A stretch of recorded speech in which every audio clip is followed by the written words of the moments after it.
The shouting began when I was not home. There was yelling coming from your house. Those 7 words demolished my entire world as I stood on my driveway, my suitcase still warm from the airport shuttle. My neighbor Liam brought this news with the cautious distance of someone approaching an injured creature. I felt the earth shift beneath my feet. I stared at him, convinced I had misheard.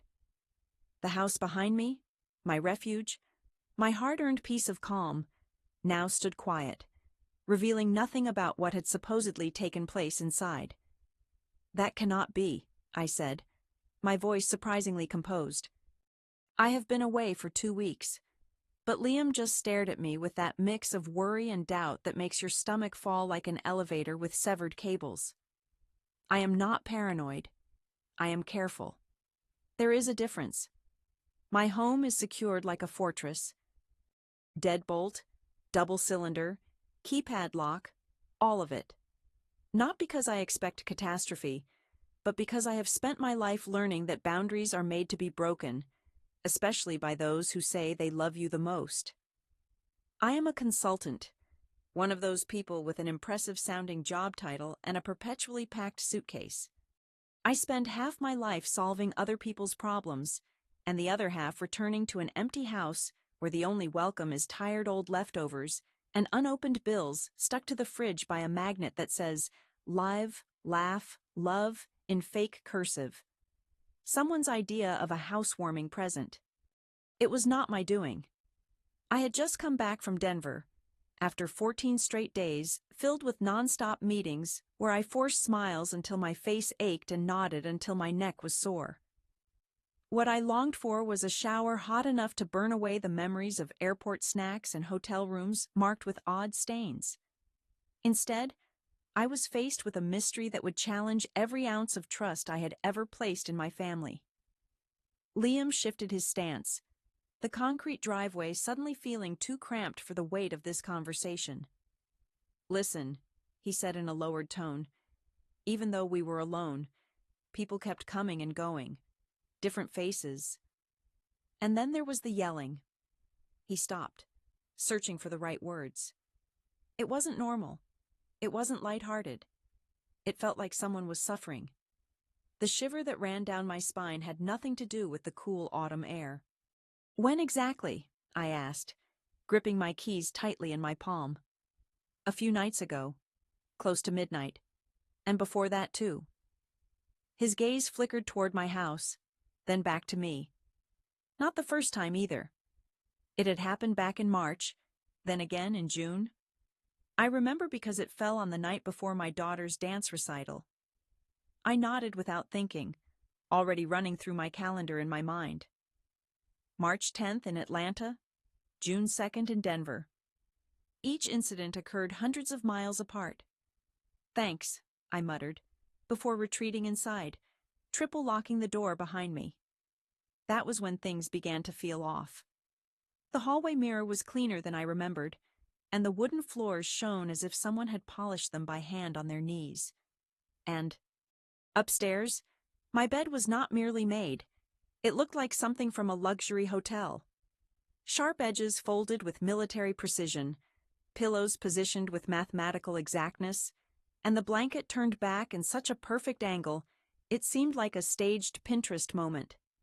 My home had been entered by someone else, but it was not me. With trembling hands, I called my mother. "Hi, sweetheart," she greeted me in a voice that was unnaturally cheerful, almost too bright. "How was your trip?" "Fine," I replied, trying to keep my voice even. Then I asked quickly, "Did you happen to be at my place?"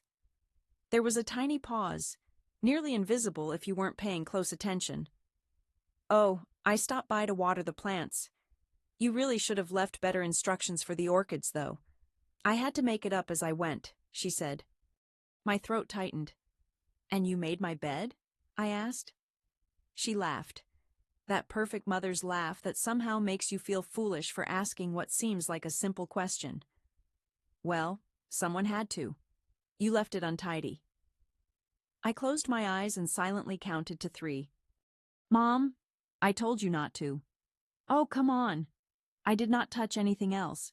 Just the bed. I also vacuumed, wiped the counters, and organized the spice rack. You had 3 containers of paprika, Paige.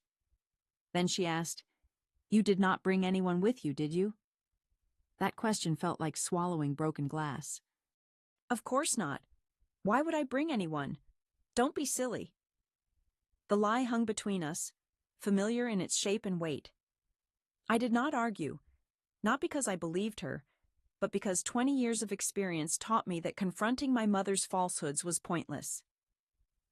Trying to pin Jell-O to a wall is frustrating, slippery, messy, and in the end, completely pointless. To grasp how deeply this betrayal wounded me, you must first understand my family.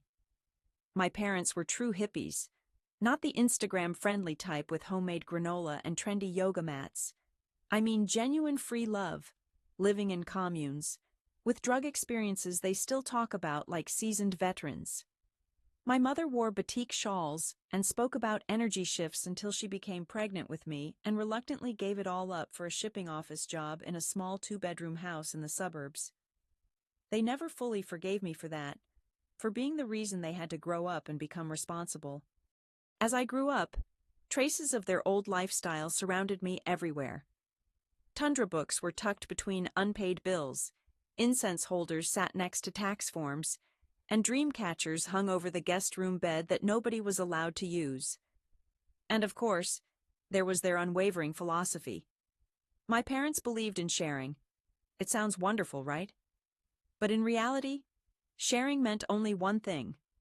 What's mine is yours, and what's yours is also yours. I was born first, 2 years before my sister. Naturally, I had the larger bedroom. That was my first mistake, because once my sister wanted my room too, my parents saw only one solution. They said, "You're not even using all that space. Wouldn't it be fairer if she had access to both rooms?" That became the pattern of my childhood. Books, share them. Toys, share them. My bike? Well, she has to learn how to ride, does she not? And if I objected, I was labeled selfish, controlling, and materialistic, a future capitalist who still had to understand the importance of community above personal belongings. Yes, those were my father's exact words. I was 8 years old at the time. The sharing always went one way. She never had to sacrifice anything, neither her toys, nor her privacy, nor her personal space. I was considered the strong one, the generous one, the person who already had more than enough. So I learned to let go of fairness, of claiming space, and of expecting anything to truly belong to me until I grew older and realized I did not need to live like that. I pushed through college, finished early, and secured a consulting job that paid well, but aged me by 10 years in just 2. At the age of 29, I bought my own home.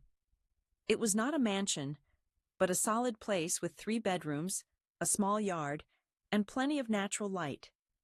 The kind of home that felt like having breathing room after a life of being told to move over. My parents hated it, I remember well. "You do not even have a family," my mom said once, as if it was a moral defect. "Why do you need all this space?" Meanwhile, my sister had 2 children by then, married to a man who wore socks with cartoon characters and called everyone bro. They lived in a smaller house in the nearby town, a fixer-upper that they never actually repaired. The campaign against me began slowly. Each visit to my sister's house brought new criticism. "Your sister is drowning in expenses. The kids require space to play. It is unfair that you have all of this while she does not." At first, I did what I could to help. Babysitting, weekend getaways, even replacing their washing machine when theirs broke down. However, it never seemed sufficient because what they truly desired, what they eventually expressed openly, was for me to move to a smaller home, sell my house, and give the proceeds to my sister. "You are hardly home anyway," my dad said. I responded calmly and firmly, "Why throw it all away?" No. They reacted poorly to my refusal.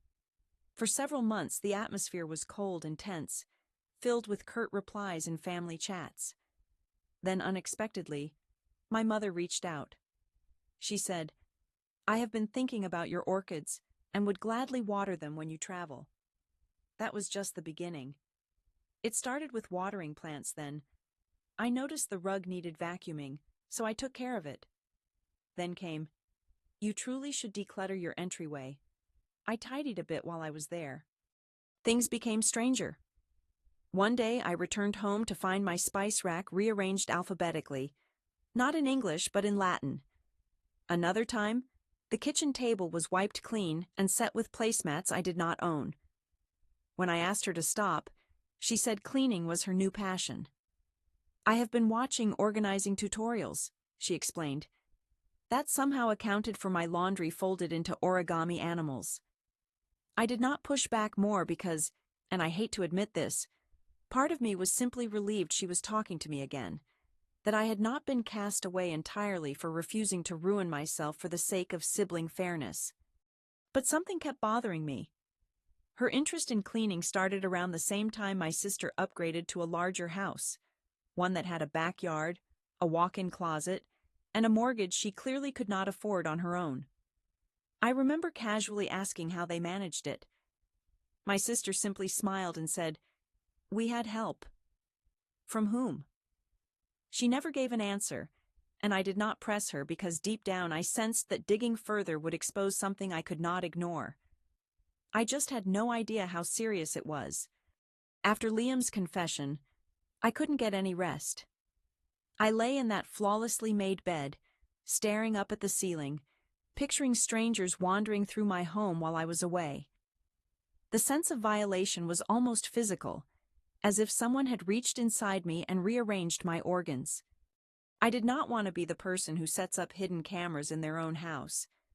I wanted to trust my family to be wrong, but I was not mistaken, and I was done guessing.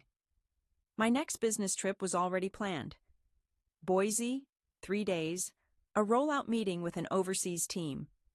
Before leaving, I installed 5 tiny cameras: living room, kitchen, hallway, entrance, and bedroom, all connected to the cloud with audio activated and hidden discreetly behind books and plants. I messaged my mom the night before my flight. "Hey, heading to Boise tomorrow. If you want to water the plants, thank you, but please do nothing else. No cleaning, no rearranging, just plants." She replied, "I'll try not to clean. You know how I am. Safe travels." No one else sent a message. Just a simple note from her. A cautious sign. The first night went by without incident. She appeared around midday, watered the plants, shifted a framed photo, wiped a counter that was already clean. It was bothersome, yet nothing strange. I observed the live feed from my hotel room with my laptop open and headphones on, anxiety swelling inside me like a brewing storm. When night descended, the house remained silent. I nearly felt at ease. Everything shifted on the second night. I accessed the feed at approximately 8 in the evening. At first, the rooms were empty with only faint lighting. Suddenly, the front door opened and someone walked in. It was not my mother, but a broad-shouldered man carrying a duffel bag. He navigated my living room confidently, as if he knew the place well. A couple of minutes later, others arrived. Then a woman with a silver braid and a bottle of wine. Another woman wearing boots and a flowing red shawl. A man holding a folding chair. No one knocked or hesitated. Their movements suggested they belonged there. I stared at the screen, unable to blink, until my phone rang. "Hey, where are you? Our call with the India team began 5 minutes ago." Reality struck me hard. I had completely lost track of the time difference. I shut off the feed, grabbed my work laptop, and joined the Zoom meeting. I smiled, nodded, probably agreed to things I would later regret. Inside, I was screaming, but outside, I was muted. Though the meeting lasted only 30 minutes, it felt like an eternity. The moment it finished, I reopened the camera feed. What I saw made my blood run cold. My living room was crowded with people. The lights were low and music played softly, a rhythmic beat with a bass line that seemed to throb through the speakers. Laughter filled the air, the clinking of glasses, whispered conversations. A man dressed only in boxer briefs was sprawled across my sofa, the very same sofa where I watch films and fold laundry. A woman sat cross-legged on my carpet, opening a small black case. Clearly, adult items were spread out on my coffee table. Objects made of leather, devices that vibrated, things I refused to acknowledge. Someone barefoot walked down my hallway, holding what looked like a blindfold. She giggled as she passed the bookshelf where I had hidden the camera, looking near it, not directly into it. Still, I felt completely exposed. This is my house. This is my sofa. This is where I eat cereal, pay bills, and try to build a life that belongs solely to me. I slammed the laptop shut as though it were burning. I was still staring into space when my phone rang once again. "Is this Paige Harrison?" "Yes," I replied. "This is Officer Whitman with Ridgefield Police Department. We are responding to a report of a gathering at your residence tonight. Are you aware of anyone currently on the property?" My mouth dried up. "No, I am in Boise. I am not home. Several people have raised concerns after finding surveillance devices inside the house. Some were unaware they were being recorded. Your parents are currently... They showed up claiming they had authorization to use the property. They did not. You are listed as the property owner, correct?" "Yes. Can you confirm if anyone was allowed to hold a gathering at your residence?" "No. I only told my mother she could water the plants. I sent her a message about that. That was all. Could you share that message?" "Yes. I will send it right away." "Very well. You might be asked to provide an official statement. At this point, you are not facing any legal issues, but please be aware there might be zoning or permit concerns under investigation." The call ended, yet I remained completely still. The phone pressed against my ear as I struggled to accept that I had not imagined the situation, that people had been caught on camera inside my home doing things I could never erase from my mind. A quarter of an hour later, my mother called. I almost ignored the call. I stared at her name showing on the screen, my thumb lingering over the decline button, but curiosity overcame caution. "Sweetheart, hey, listen. Just tell the police you knew, okay?" That was how she started, not with apologies or explanations. "Just say you were aware, that you let us use the house. It was merely a small gathering like in old times. Community events, people we trust. Nothing harmful. Just say it was permitted, please." I stood up and moved to the window of my hotel room. Outside, life went on as usual. A minivan was parked awkwardly across two parking spaces. A woman was untangling something. I watched as my toddler was gently pulled away from a scarf. Everything appeared completely normal while my world crumbled. "Mom," I spoke, my voice steadier than I actually felt. "What were you doing inside my home?" There was silence. I noticed people, then saw what was scattered across my rug, my table, my couch. "What on earth was that?" They replied, "We can explain. Just not right now." "No. What exactly were you doing?" "It was not unlawful. We did not harm anyone. It was private. Someone overreacted and alerted the police because a camera was discovered." "Yes, a camera. I had installed one in my own house because you were using it without telling me." Another pause. Then my father spoke in the background. "We did not think you would understand. So, you chose not to give me the chance. We thought you would try to stop it." You were right. I ended the call before they could say more. I did not slam the phone down or throw it. I simply placed it on the edge of the table and stared at it as if it had become someone else's problem. 3 days later, I got a message request on Facebook from someone I had not contacted in over 10 years. One of my parents' old friends. Probably still drinks chamomile tea and writes poetry blogs, like it is a defining trait. The message was apologetic, almost painfully considerate. I had no idea they lacked your permission. We were told you were aware and comfortable. I am so sorry. If it helps, here is the website they used to organize everything. There was a link, no name, no branding, just a simple, private-looking URL. I clicked it. The site looked stunning in its simplicity and design. That sterile, overly polished approach makes you feel like you are accidentally stepping into a cult. Subdued colors, soothing fonts, slogans such as freedom through trust, rotating safe spaces, private carefully selected gatherings, suggested contributions of $400, $850, or $1,200, and a schedule of events. Every single date matched perfectly with one of my work trips. Each venue was described vaguely, yet the images struck a chord. One depicted a wine glass resting on a table I had restored myself during lockdown. Another showed the rug my mother always insisted was too plain. They had not just borrowed my home, they had showcased it. There was a host alias involved. The email linked to it contained my mother's old nickname from her hippie days spelled backwards, as if that concealed her identity.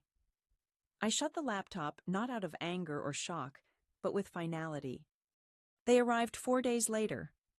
No message, no warning, just a knock at the door and the slow, tired sound of two people pretending not to be anxious. "You did not have to escalate this," my mother said as soon as I opened the door. "We could have resolved this within the family." "I did not escalate anything. One of your guests called the police, but you told them everything." I told the truth.